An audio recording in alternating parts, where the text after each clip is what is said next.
내 너를 향한 마음은 내 너를 향한 마음은 내 너를 향한 마음은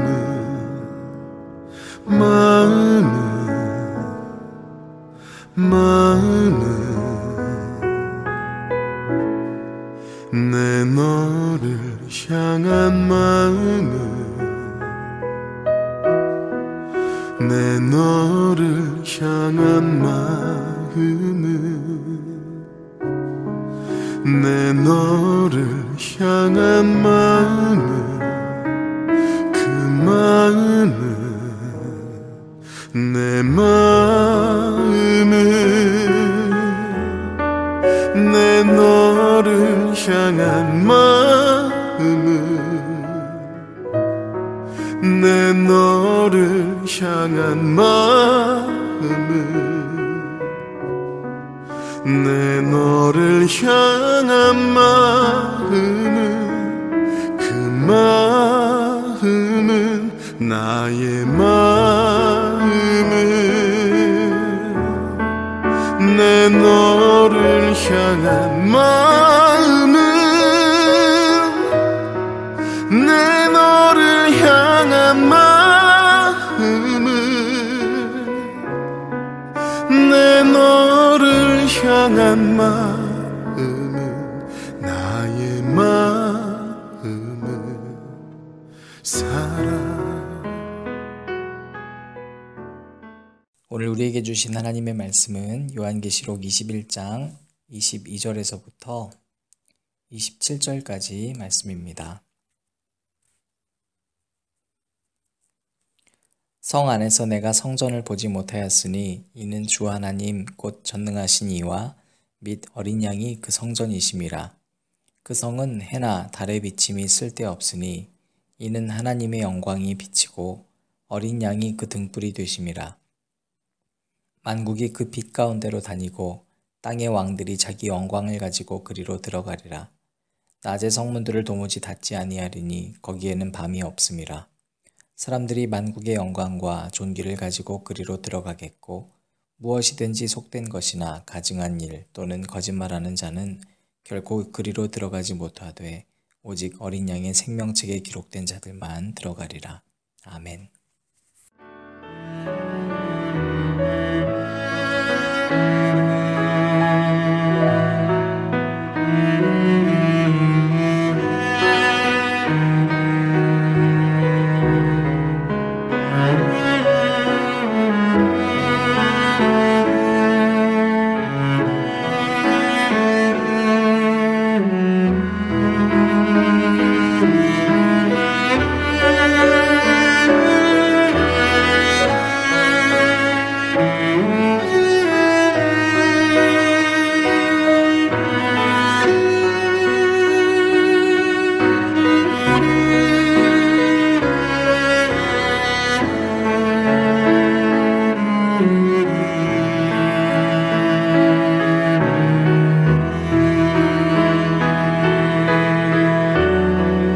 내 너를 향한 마음은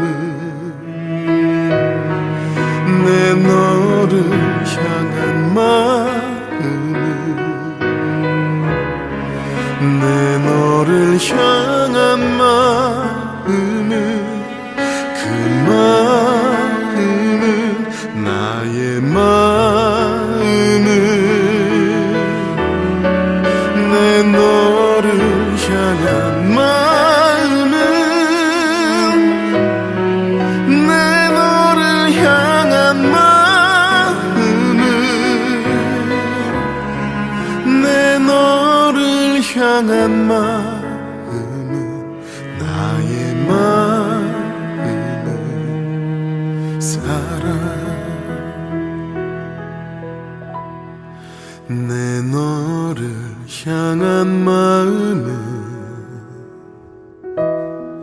내 너를 향한 마음은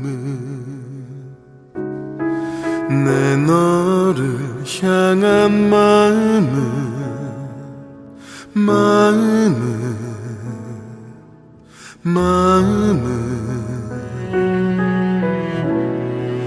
내 너를 향한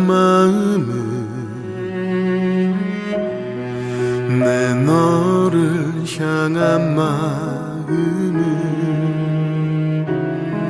내 너를 향한 그 마음은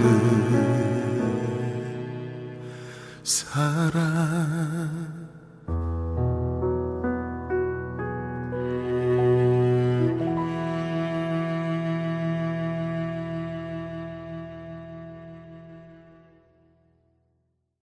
오늘도 성탄의 기쁨이 저와 여러분에게 가득했으면 좋겠습니다.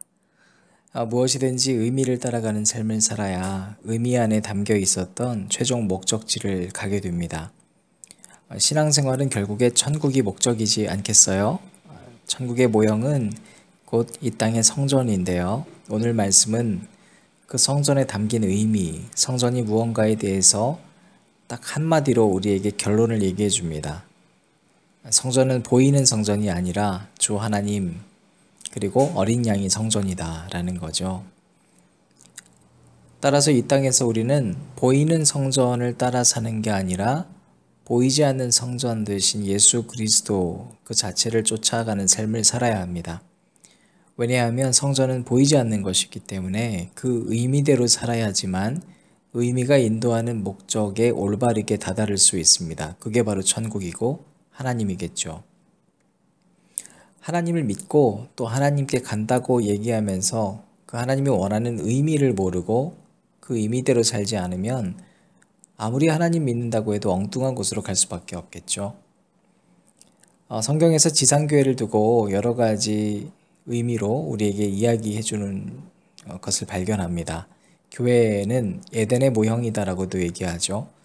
이 말뜻은 하나님께서 만드신 사람들이 서로 만나고 그 안에서 하나님께 예배드리고 말씀을 지키고 맡겨진 땅을 말씀대로 다스리는 그런 관계들 그리고 그러한 시간과 장소를 의미합니다. 교회를 또 베델이라고도 얘기합니다. 베델도 마찬가지입니다. 특정한 장소, 특정한 공간이 아니라 길 위에서 하나님 만났던 그 순간이 바로 베델이고 교회죠. 교회는 성막 혹은 회막이라고도 말합니다. 이스라엘 백성들이 출애굽해서 광야에 진을 치고 회막을 쳤던 것처럼 교회는 늘 움직여야 되는 우리 자신입니다. 그 가운데에 하나님이 함께 하셨다고 이야기하셨기 때문이죠. 신약에 와서는 교회는 곧 에클레시아, 즉 예수 그리스도를 고백하는 사람들의 모임이라고 이야기합니다. 그래서 우리는 예수 그리스도를 고백하는 이 사람들의 모임, 그것이 얼마나 중요한지를 또 알게 됩니다. 요한계시록에 와서 우리는 교회는 바로 천국의 모형임을 다시 한번 확인하는데요. 그 천국이 바로 하나님임을 또 알게 됩니다. 어떤 것도 교회는 건물이라는 말이 없음에도 불구하고 사람들은 모이면 모일수록 그 안에 담겨있던 의미를 추구하기보다는 편의성을 추구하게 되는 경우들을 발견합니다. 자신을 위한 편의성, 그러니까 예배의 본질, 성전의 본질, 그 의미를 잃어버리게 되면 결국 인간의 욕심과 편리함은 결합돼서 괴물을 만들어내기 시작합니다. 그게 바로 보이는 성전의 추구입니다. 얼마 전 우연치 않게 어떤 교회를 검색하다가 지식인에 올라왔던 한 질문이 눈에 띄어서 읽게 됐습니다. 여러분에게 소개해 드리겠습니다. 경기도의 한 작은 교회를 다니는 성도입니다. 원래는 상가의 3층 60평 정도의 교회였는데 몇 년 새 성도 수가 조금 증가하여 주일날 어른 성도 60-80명가량 모이고 있습니다. 빼곡히 앉으면 자리에 여유가 있지만 편하게들 앉기엔 무리가 있긴 했습니다. 그래서 얼마 전 근처 공터에 새 성전 건축을 들어갔는데 그 비용이 다 합해 50억 이상 된답니다. 최대한 돈을 끌어모아도 역부족이라 70% 이상 대출을 받았다 합니다. 집사님 몇몇은 남편 몰래 집 보증 선 분들도 있고요. 대출 이자만 한 달에 2,500만 원이 넘는다 하던데요. 성도들 중 갑부나 재벌급이 있다면 가능하겠지만 그렇지도 않습니다. 목사님과 성도들 모두 기도하기는 주님께서 새신자들로 많이 채워주시고 성도들 사업장에 복을 주셔서 이자든 원금이든 채워주실 줄 믿고 기도 중이긴 한데요. 기독교 방송을 보면 새 성전 건축 후 비용 감당을 못해 파산되는 교회만 한 해에 수백 교회가 된다는 말에 걱정이 되기도 합니다. 성도들 모두 합하여 선을 이루실 주님을 믿고 있는데 저 혼자 괜히 걱정과 불신이 앞서는 것이 교회의 앞날에 해가 되지 않을까 죄송하기도 하네요. 이 질문을 읽으면서 저는 한국 교회에 정말 많은 교회들의 현실이 바로 이 이야기 안에 농축되어 있음을 느끼게 됩니다. 그냥 예배드려도 충분한데 사실 더 많은 성도들 조금 불편하다고 조금 더 편리하겠다고 성전을 짓게 되는 거는 뭐 있을 수 있는 일이겠죠. 그런데 대부분 그런 편의성을 생각하다가 언제나 항상 욕심이 결합되면 이와 같은 일들이 생겨납니다. 그러다 보니까 성전의 의미를 놓치게 되고 헌금의 의미를 놓치게 되고 또 기도의 의미를 놓치게 됩니다. 전도의 의미를 놓치죠. 교회의 건물을 유지하기 위해서 전도하게 되고 새신자들이 필요합니다. 그러니까 남의 교회에서 성도들을 빼오는 것도 너무나 감사한 일이고 사업장에 주님께서 복을 내려주셔야 되는 이유도 거기에 기인하는 겁니다. 이 글에 대한 어떤 분의 답변이었습니다. 글의 시작이 이렇습니다. 질문자님, 뭐하러 이런 글을 쓰세요? 교회를 위해 기도나 드려주시지. 여기에 그런 사연을 쓰면 욕밖에 더 먹나요? 그럼 일반인들에게 교회의 불신만 더 높이게 되고 결국 예수님을 십자가에 못 박는 행동이잖아요. 조용히 교회를 위해 기도나 해줄 것이지. 내가 질문자님이라면 여기에 그런 사연 쓰지 말고 교회 목사님과 장로 권사님들한테 이렇게 건의하겠어요. 무리하게 교회를 개척해서 성도들에게 가중한 부담과 위험 주지 말고 매달 개척 헌금 드리잖아요. 그럼 1년에서 3년 더 준비하는 계획을 세우고 교회를 개척하자고 하세요. 그 대신 주일 예배를 1부, 2부 나눠서 드리자고 하고 1부는 오전 9시, 2부는 오전 11시, 그리고 주일 저녁 예배. 해법을 제시하신 분에게 있어서 정말로 세상을 사랑해서 이런 글을 쓰지 말라고 한 것인지 아니면 교회의 부끄러운 일들을 감추고 싶어서 쓰지 말라고 한 것인지 마음이 답답했습니다. 이분에게 있어서 예배란 보이는 성전을 위한 도구에 불과한 것은 아닌가. 그래서 1부, 2부 예배를 나누어서 드리자고 하는 것은 아닌가. 헌금을 위한 도구로 전락한 예배는 너무너무 많습니다. 여전히 헌금 주머니를 돌리면서 예배드리는 수많은 평일 찬양 선교팀도 참 안타깝습니다. 보이는 성전인 건축을 위하여 자기 몸보다도 더한 계획을 세우고 집행하면서 전도하는 교회. 많이 발견하지만 그러나 우리 안에도 이러한 욕망이 있을 수 있습니다. 우리 모두가 다 인간이기 때문입니다. 그래서 그 욕심이 언제 들끓을지 모르니 주의하라고 오늘 주님께서 이렇게 말씀하셨습니다. 22절 23절입니다. 성 안에서 내가 성전을 보지 못하였으니 이는 주 하나님 곧 전능하신 이와 및 어린 양이 그 성전이심이라. 그 성은 해나 달의 비침이 쓸데없으니 이는 하나님의 영광이 비치고 어린 양이 그 등불이 되심이라. 사랑하는 앉은자리 새벽기도회를 들으시는 여러분은 왜 그 교회를 다니고 계십니까? 여러분이 그 교회를 다니는 이유는 누군가와 친하기 때문은 아닙니까? 아니면 건물의 아름다움 때문입니까?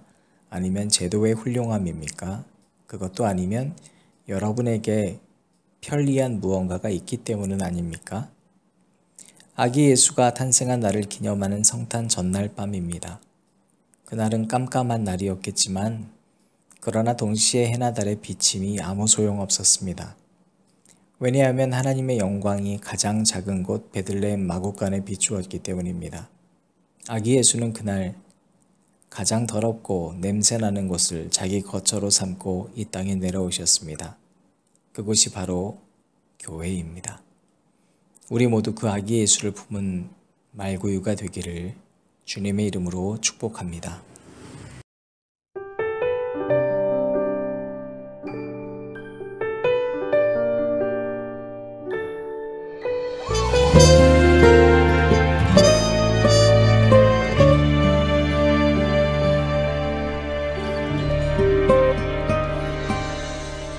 성탄의 주인 예수님,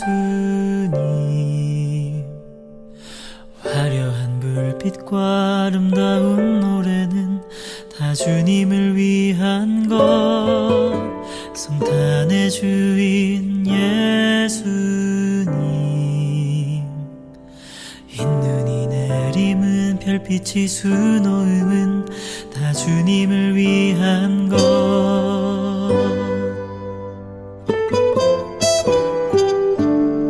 하지만 나의 시선은, 나의 마음은 화려함보다 아름다움보다 십자가를 바라봅니다.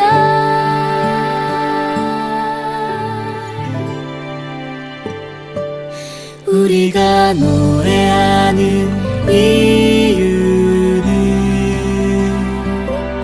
놀라운 구원의 계획, 크신 하나님의 사랑, 이 땅에 오신 날, 아기 예수로 오신 날,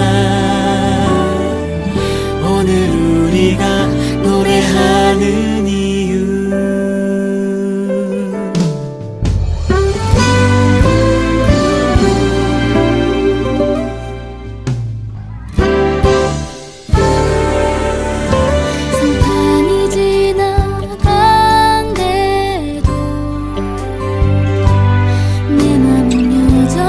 변치 않는 사랑에 찬양을 부르네. 예수님 오신 이 날이 우리 안에 영원히 기억되기를 나 간절히 소망해. 세상은 오늘의 의미를 모르겠지만 우리는 알죠. 놀라운 비밀을, 예수님의 크신 사랑을.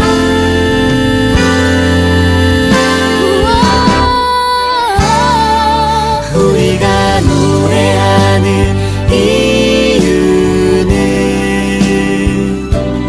놀라운 구원의 계획, 크신 하나님의 사랑, 이 땅에 오신 날, 아기 예수로